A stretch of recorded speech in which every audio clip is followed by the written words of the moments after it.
Oh wait, don't mind me, I'm just sticking in my room to fit the spooky themes. It's almost Halloween, can you tell? So what better day to get into a spooky mood than talking about Creepypasta games? Creepypasta are horror stories and urban legends that are posted on the internet anonymously, starting in the early 2000s and wouldn't get too much attraction until 2011 with Slenderman and Jeff the Killer and etc. But if we're talking about video game related creepypasta, the first ever video game related creepypasta was Polybius. It also wouldn't get too much attraction until 2011 with Godzilla NES and Ben Drown. It was on top of the world, but it wouldn't last that long. Just like any other trendy genre, it became very oversaturated and a massive joke until people forgot about it. The genre is still alive, but it's not as big as it used to be. And since it's almost Halloween, I thought what better time to talk about Creepypasta and EXE games than now. Well, let's dive into the world of Creepypasta and EXE games, and what better game to start out than the one that started it all, Sonic.EXE. You play as 3 Sonic characters and you play each one to progress the game, in this case we pick Tails. The game starts as usual except that it plays and feels nothing like a Sonic game. You immediately move to the right to progress the game, and as you do that things become scarier. Like an animal corpse. Lots of them. And eventually you're gonna run into Sonic.EXE, get chased by him and die.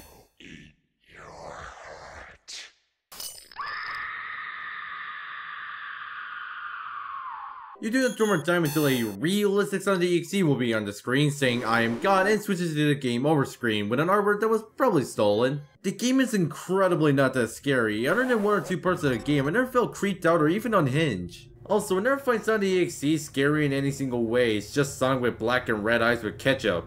Yeah, this will make the kid shit themselves. So, does it mean I hate it?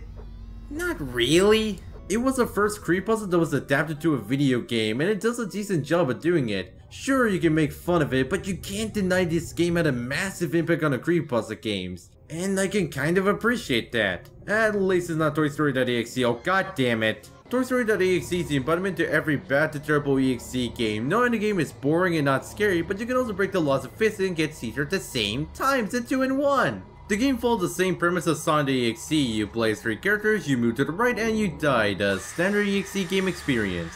The problem with these types of EXE games and even horror games is that they solely rely on jump scare to scare the player. I mean, yeah, they do the job, but it doesn't really stick with them all that much, and with the case of this, yeah, it doesn't really come out as scary, but more towards it's hilariously bad.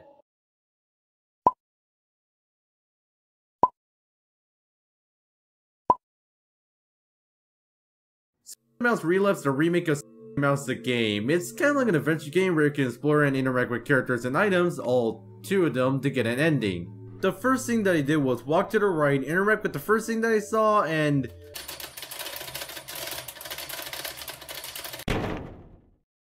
yeah.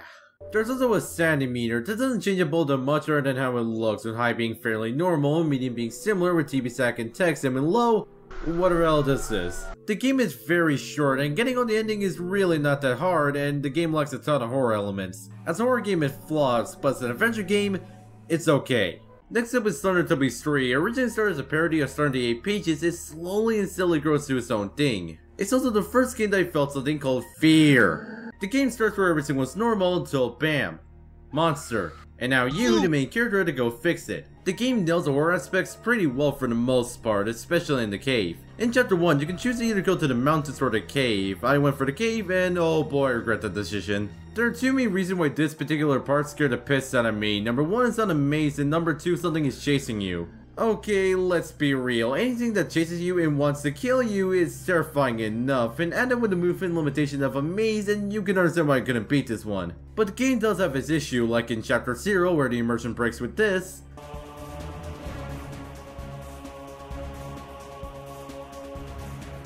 The hell was that?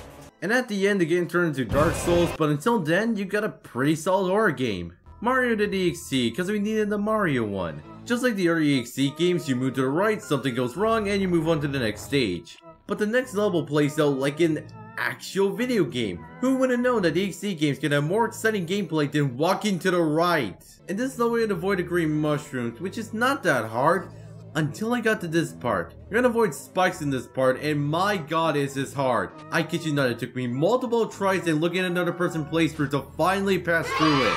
And after that you get attacked by a zombie toad, and after killing it, anime style, You move on to the next level that mainly focuses on platforming, which is just as hard as the last one, but it could be just me being bad. And after trying for 18 minutes, I just gave up. I died numerous times in this game, and it became less scary and more frustrating, and it doesn't always also have a life system. Lose all your life is back to the beginning, bitch. But I do have to give this game credit for at least trying to be different. Like, you know, trying to be an actual game.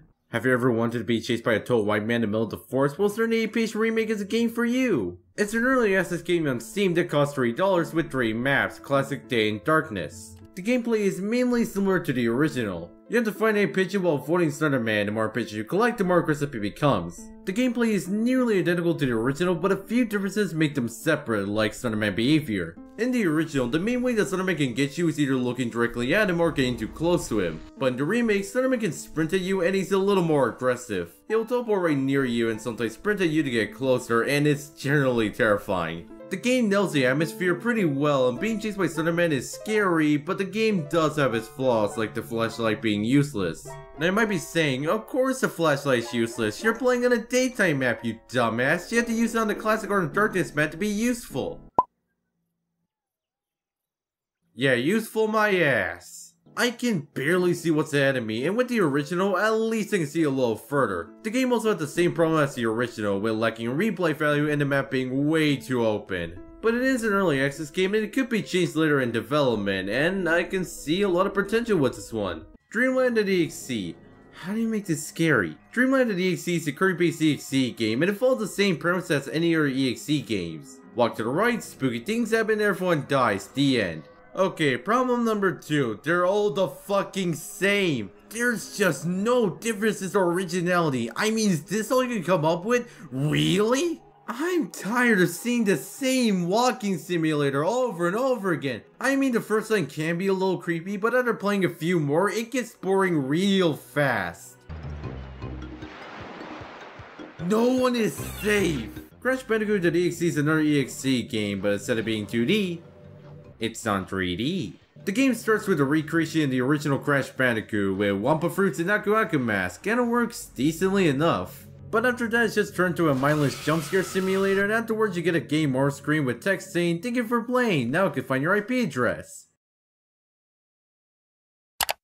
Just to be sure, Mario PC port or 85 is one of the more recent Creepypasta game demos that went pretty good. Well, let's see what made it so popular. The game starts relatively normal until it doesn't, and after getting to the end of the level, this thing will greet you, and now you have to run back to the beginning, and after getting into a pipe and sing a few texts, and that's where the demo ends. To be frankly honest, I don't know how to feel about this game. It was short and very underwhelming. I just don't know how to feel about it. But it's also a demo, and as a demo, it does a fine enough job. Sonic PC ports the reimagining of the original Sonic.EXE, and it does a phenomenal job of doing it. The game is also a demo, only having the tell stage, and it plays nearly identical to the original, so I'm not going to repeat myself and just move on to why I like this one. The game looks amazing with custom sprites, animation, and everything. Now you can enjoy a homicide in detail. And Sonic.EXE or land.EXE, as the game tells you, is actually horrifying. The original Sonic.EXE, I don't see people being scared of other than children. With land.EXE, I'm not scared of him, but I could definitely see some people being scared of him, which will make you shit your pants. And the game does fourth wall breaking pretty well with interesting and creative way of scaring the player instead of just dating around a computer and the entity acting like it's knowing your name. Like, that's not even close to my name. And the game is extremely good with lots of passion poured into it, and it shows. Overall, Sonic PC port has a lot of potentials, and it is one of the most well-made EXE games ever made. So that was all the Creepypasta EXE games they look at, and what they think about it? Don't get me wrong, there are some gems like Sonic PC port, but majority of what I saw and play were either mediocre or just bad, just straight up bad. There's barely anything that makes them stand out from each other, and they have a stupid amount of unnecessary jump scares. Like, yes, you're a horror game, we get it. In recent times, I think some people started to understand to make Creepypasta EXE games scary without bombarding you with multiple jump scares. Overall, as much as these games and some stories are poorly made, they have their own certain charm that I can't find anywhere else, and sometimes it's enjoyable to listen to and play some of them. Except when you do this. Well, that's all good. Now, if you excuse me, I'm gonna finish decorating my room, so I'll see you guys later. I forgot to buy the decoration, huh?